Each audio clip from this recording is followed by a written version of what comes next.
So aloha and welcome to I Teach 808, Empowering Hawaii's Teachers in Technology Conference, sponsored by the Augustine Educational Foundation and Sacred Hearts Academy. My name is Courtney and I'll be facilitating this session. And we're honored to have Don here join us today and share their expertise through a 45-minute presentation named From Dream to Reality, Launching a STEM Innovation Space in Your Classroom or School. Please be aware that the session is recorded. If you don't like being recorded, you may want to consider turning off your camera or reviewing the recording afterwards. The recording will be made available on YouTube and shared on I Teach 808's website a week after this event. Without further ado, I'll turn it over to Dawn. Thank you very much. Thank you very much. Good morning and welcome everybody. I'm so excited that you are here and I'm very glad to be able to share with you. My name is Dawn Robertson and I'm from Sacred Hearts Academy, and currently I teach 7th grade science, and I am part of the Innovation Center.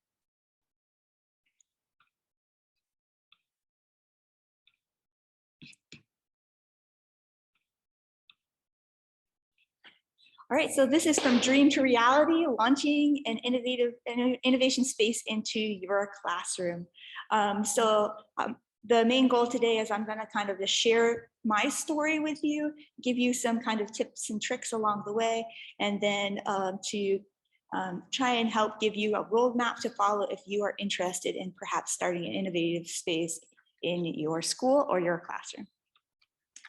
Before we begin, I'd love to thank the Augustine Foundation and Sacred Hearts Academy for making this possible. So I think to begin with, what is innovation, right? If you look at these definitions, the key thing here in every single one of those definitions is new. So new ideas, new methods, new ways of doing things. So if you're going to start an innovative space, that's what you're looking to do, to teach your students how to do things in new ways. I just wanted to point out that I am focusing on our school's newest innovation center, the SEO Innovation Center, which is grades 1 through 12.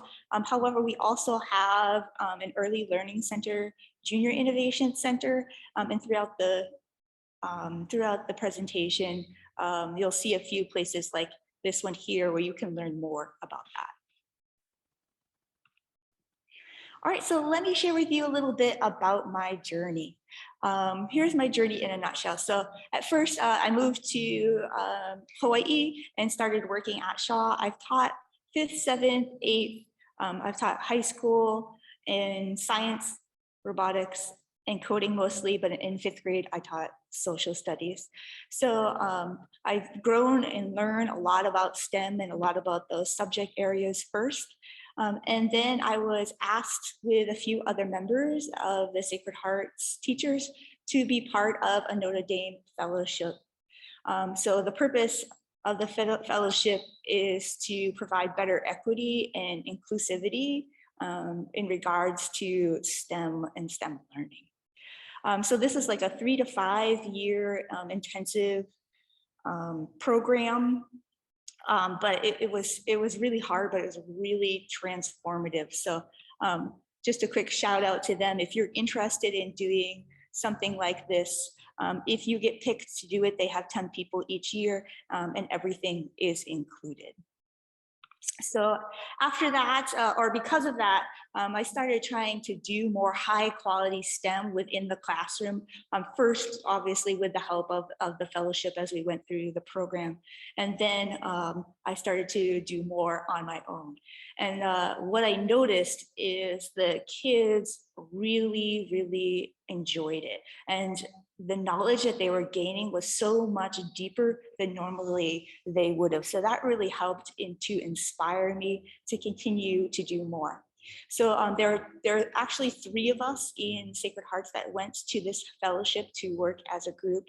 So we were doing things in our classrooms, but part of it was also how you could help provide more STEM in the school.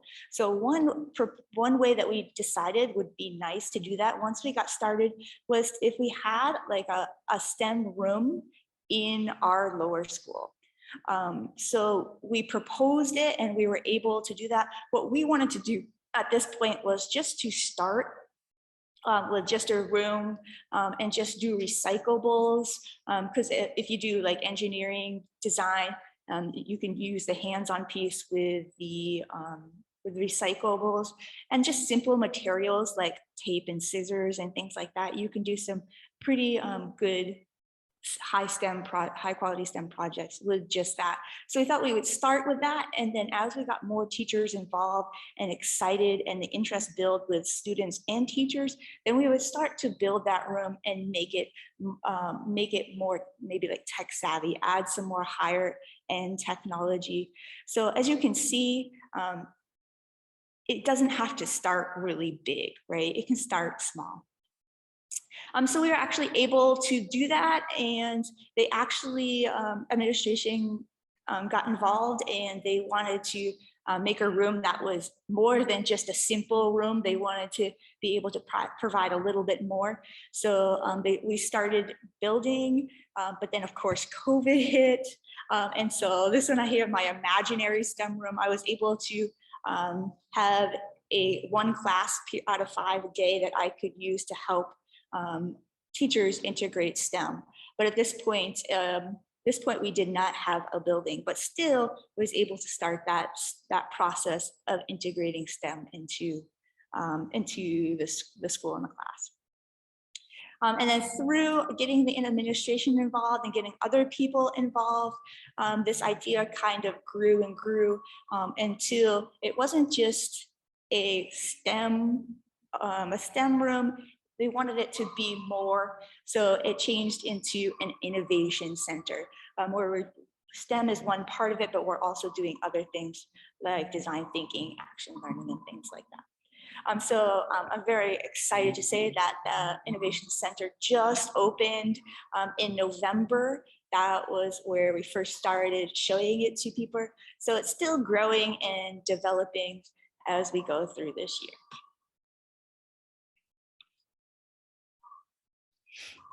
So our Innovation Center is, as I might have mentioned earlier, it's for grades 1 to 2. And I just wanted to show first, this is our Early Learning Center, Innovation Center. So here's a place that you can click if you want more information about this. This used to be a dollhouse, and then we transformed it. It's now into this WE Engineering Center. So then, and then here is our Innovation Center and a sneak peek of what it looks like. And I want to show you the reveal of the final product.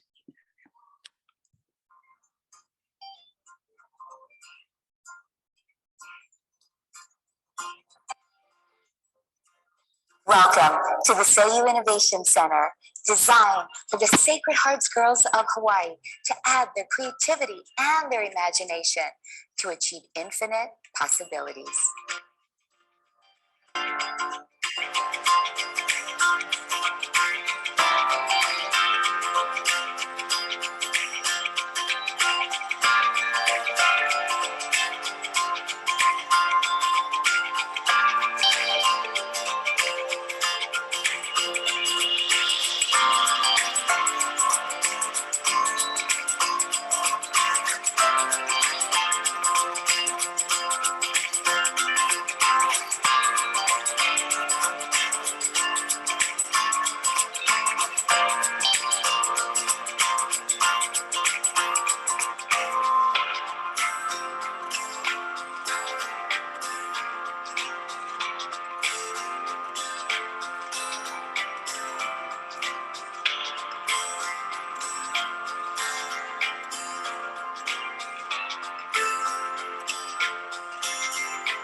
So that is our final product.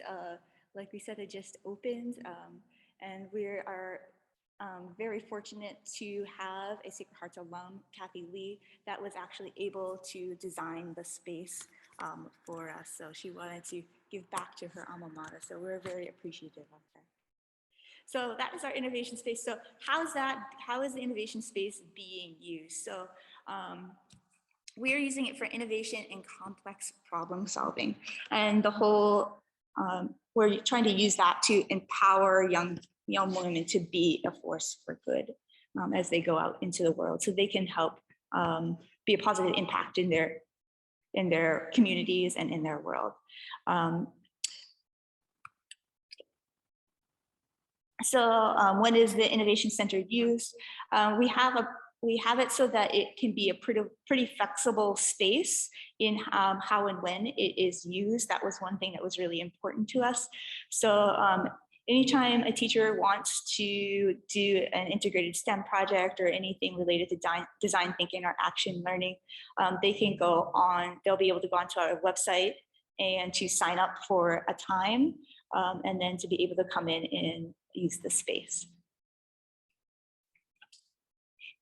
So when we designed this space, we really wanted to make sure that it was an essential hub to not only support our students to be able to learn in the way that we were just talking about before, but we also thought it was really important to support as teachers in being able to do those things like STEM, design thinking, action learning at a very high quality level. So our innovation center also has that piece to it too. And then I know I talked to a few people and said, well, what would you want to know about an innovative space? And just about everybody said, how is it funded? So that's my last piece of innovation in a nutshell. So we actually were able to get donations to get the space. And like I said, Kathy Lee, we're very appreciative. She donated her time and effort to be able to do this space for us.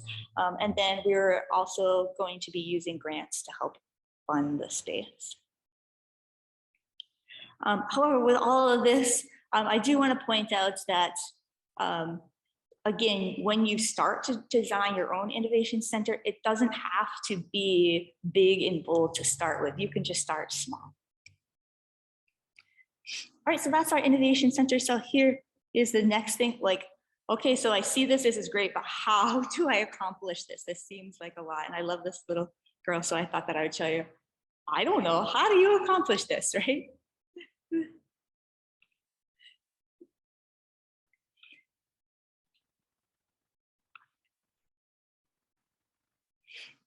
So here is the roadmap of how to kind of build this space. So I started off by using something similar to what I'm going to show you now from Makerspace, makerspace.com, I think it was. They kind of had a roadmap to success that we found. But I kind of tweaked it and changed it so it fit more for me in my things, what I did, and I think it should help you as well. So the first thing is you have to get in the right mindset. If you want to do this, you have to commit to it, because it is a little bit more time, obviously, than what you would normally do, especially to get it running. But like I said, the benefits that I have been seeing and I've heard from other teachers that it's just a really great thing. The students are really learning more deeply because of it. So the first thing is know that you can do it and commit to it, right? So you want to think a little bit about why you're doing it, what you want to accomplish, and how much energy you want to put in, and that will help with decisions as you go through all the other steps, right? You've got to know where you stand in beforehand. So, yeah. And then so after that, the next step. Oh, sorry. So after that, as you're thinking about these things, just a couple of tips. So here are some examples of the first thing you should talk about is think about is what do you want to accomplish.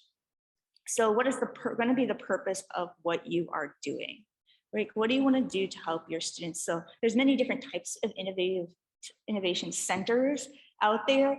Some of these are some that I took the ideas from other innovation centers that I either went to as we were trying to decide what we wanted to do, or others out there that I found. So there are many different purposes for your innovation center, and you want me to find the best thing for you.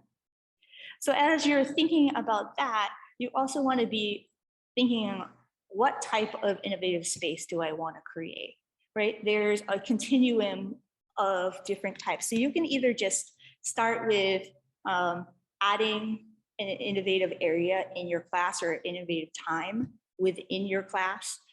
So as I was doing the Notre Dame, this is basically what I started with, right? Okay, so we were talking about STEM, so I was adding these high quality STEM projects within the class. So as you can see, these are the types of tools that we use. We're talking about, it's not high tech. I had cardboard, tape, and scissors, right? And that's what we used to start.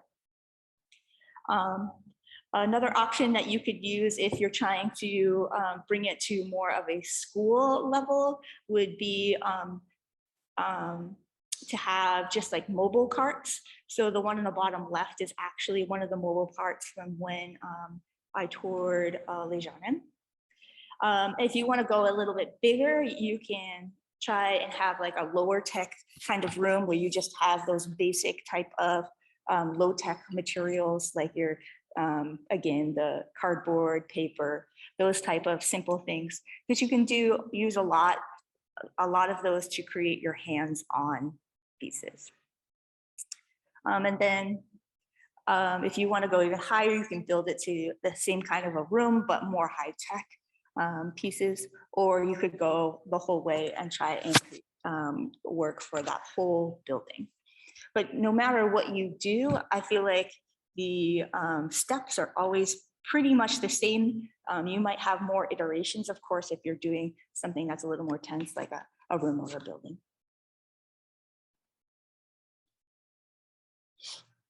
Okay, so once you know why you want to do it and where you're at, then I would suggest that you do research.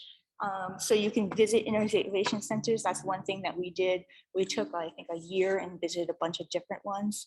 When we found that most places that had innovation centers were very happy to come and show us around.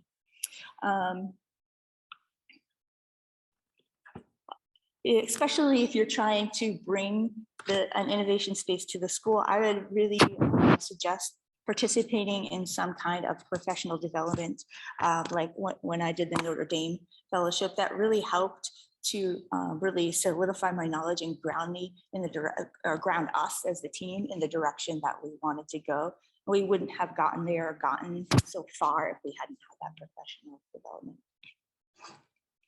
And then, of course, we do just simple research as well. As you do all of this, it should help kind of bring together what you want to do, why you want to do it a little bit more, to give you a little bit more of a vision.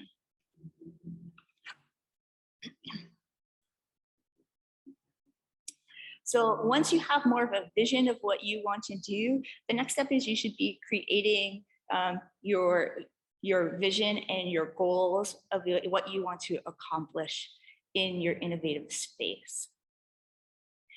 So at first you can start somewhat general. You don't want to be too general, of course. But for instance, trying to get to a room like this, my beginning goals were not as specific then as they were now, but they were specific enough that we were just modifying bigger and bigger what we wanted to do, but we had the same base to it.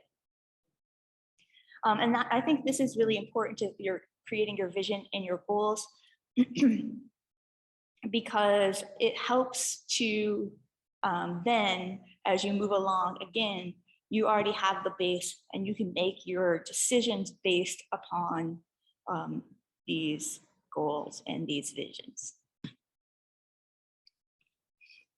So for Sacred Hearts Academy, here's an example of our vision and our theory of action. I'm not going to read it to you because they're kind of wrong. But if you notice, if you look through these, the same words that I've been showing you before, we've talked about, right? We're talking about innovation and problem solving to help students to be a force for good, and things like that. So I want to point out, if you're going to create a vision and a theory of action, the vision focuses on the why you are doing it, and then the what, the outcomes that are going to be achieved because of your why. And then when you create your theory of action, it's more of the how you will accomplish your vision. Right. So now that we have these documents, this is what we will always go back to. You can always tweak what you're doing, but then this is the basis on which you build from and you make your decisions from. So once we had the vision and the goals, then we could gather like the next level of information. So we gathered a team, a committee to help make decisions about what we wanted to do. At this point, administration had asked us to go from just a STEM room to an innovative center, would have more than just STEM, it had design thinking and action writing. So we gathered a group to help decide what would this room look like, what would we want it to be like, what kind of programs or pedagogies do we want to use, and how do we help teachers develop these skills.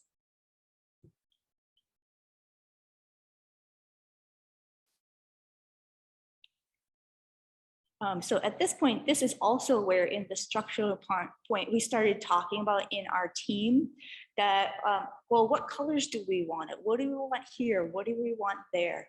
And then I was kind of trying to help lead the committee, but I know that I'm not an artist. I'm not a designer. I don't know, I'm not really good with that type of a thing. So like, well, what color should we have? Why should we have it? And stuff like that.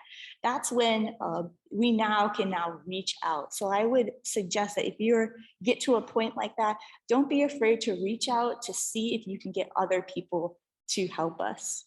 So we were going to see what we got in trying to reach out and help. That's how we came about getting to Kathy Lee, who designed our innovation center.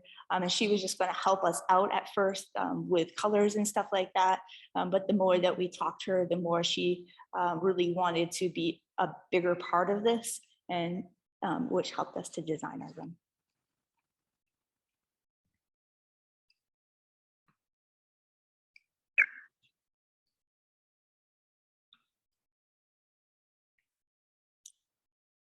So once all you have your structural elements, then you want to think about the support and the logistics. So the smaller and refiner things, right?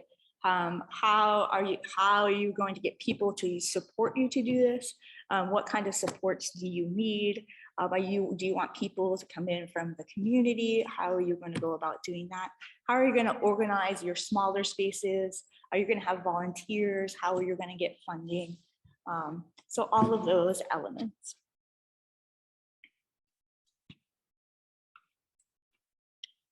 And then finally, I think it's very important to reflect and revise as you go. Some people I know, they know how to get from point A to point B really easily. But I also want to say there are some people where it's a little bit different, right? You're kind of just learning as you're going. So don't be afraid to take that time to reflect and to revise. Don't be afraid to take that time to be thoughtful. And as you do, be willing to be flexible. Willing to change the avenue a little bit, even though that might be a little bit scary because you feel it's the best way to go. So I really think that this revised piece is really important. So these are the basic steps that you would take to start your innovation center. And I want to just state that we have these all set up in a nice little, do this A, B, C, D, E, F. you might start like that, but I want to point out that your journey might be a little bit more lined up, more like this picture. It's the same steps, if you notice, it's just imaged in a different way. Because I started first, going in a nice little circle, but then over time you learn to maybe skip steps, to jump back, to be doing a few steps at the same time. So I think it's really important to know that, yes, these are the steps, but you can be flexible with them. And that's where I think also the revised step is really important, because if you're every little while, if you're reflecting or revising, you're making sure, even though maybe you skip this step, you're still going in that right direction that you want to go in. So I wanted to kind of just show you how that kind of worked in mine. I'm going to show you this, but I don't want you to get overwhelmed with it. This is kind of a reflection piece for me in how am I going, where am I going with it? But I thought it was important to kind of share. So as we talked about before, we just started with, we wanted to increase our equity in STEM within the school day. So that was our first iteration that we went through. And then that's when we decided that, well, this is good that we're helping the teachers help implement STEM, but it would be really nice if we had some kind of center where they could go to, right? So then the plan kind of changed a little bit, but it's still in that same base, right? And then through this iteration, that's when we got more of the board involved and the head of school. We asked for somebody to help us. And through this, it built and it grew. And then we got to the next iteration where now it has evolved from the STEM Center to, from the STEM Center to an innovation center. So as you can see, especially in this one, there are places that were skipped or things that we didn't do in the best interest of everything. But to bring you back, I think the key thing is, no matter what you choose, if you just use the roadmap as your guide, don't stress, just take it a step at a time and know that you've committed to it, you've got this. It only takes one baby step to move forward, right? And then I thought this was a really key quote that I got while I was working for Notre Dame. So in those times where I was feeling like, I don't know, we're not moving very fast, is this going to happen? I always came back to this quote: you only need 20 to 30% consensus to affect change. So if you're just doing this in your classroom, that might just be reminding yourself, like when you're having a hard time, I got this, we'll just take the next step tomorrow. Or, oh, that didn't work today, we'll try something new tomorrow, right? But if you're trying to create a room or even a building, when you get to that point, I was like, how are we going to do all this? How are we going to get every teacher to be able to do the STEM? Not everybody might want to do that. So our goal, some of our goals actually help us to be able to reach our goals with not having 100% of the teachers. So we focus more on their students. So we want 100% of the students to be able to get one. It started off with one STEM, high quality STEM, and now we've moved up to 3 high quality STEM challenges a year. But as you're working with your teachers and you are maybe not moving as fast as you want to, or you're doing something else and you're not really moving as fast as you want to, keep in mind that you only need 20 to 30% consensus to affect change. There were times that I didn't know if things were going to work out, but then what I noticed that was so powerful is that as we started to teach our teachers, so it started off with just 3 of us, right? And then we did a professional development, and we had one teacher in particular who got really excited about it and started to learn more.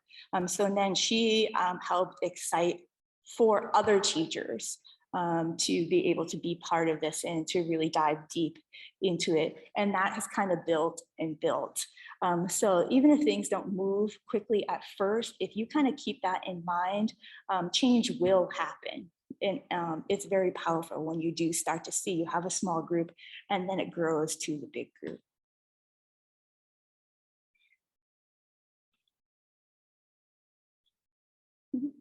So that was the main things, the main points that I wanted to share with you.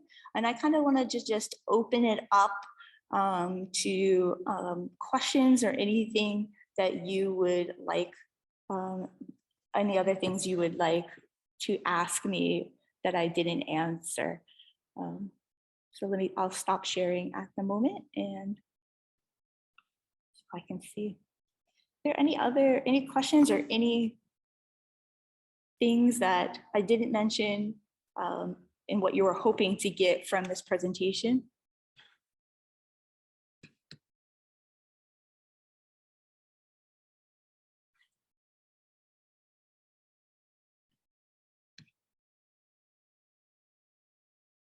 If you want to, you can write it in the chat or you can speak it out loud. Either way would be fine.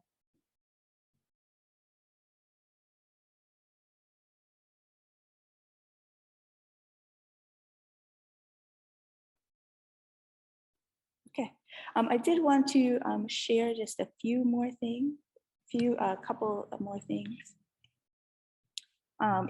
If you have the slides, let me just share my screen one more time.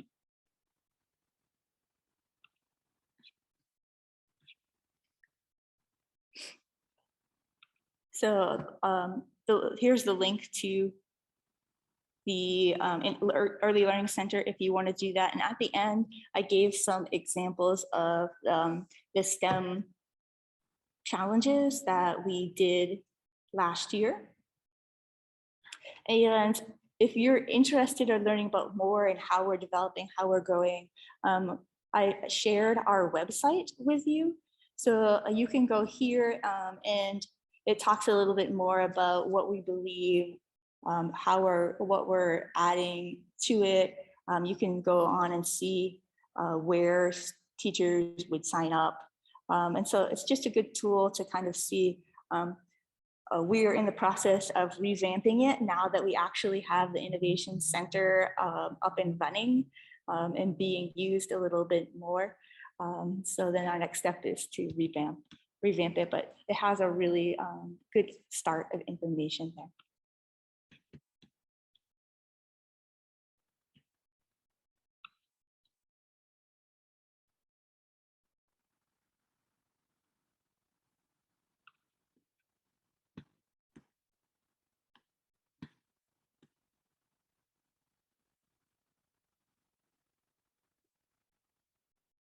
All right, are there any questions?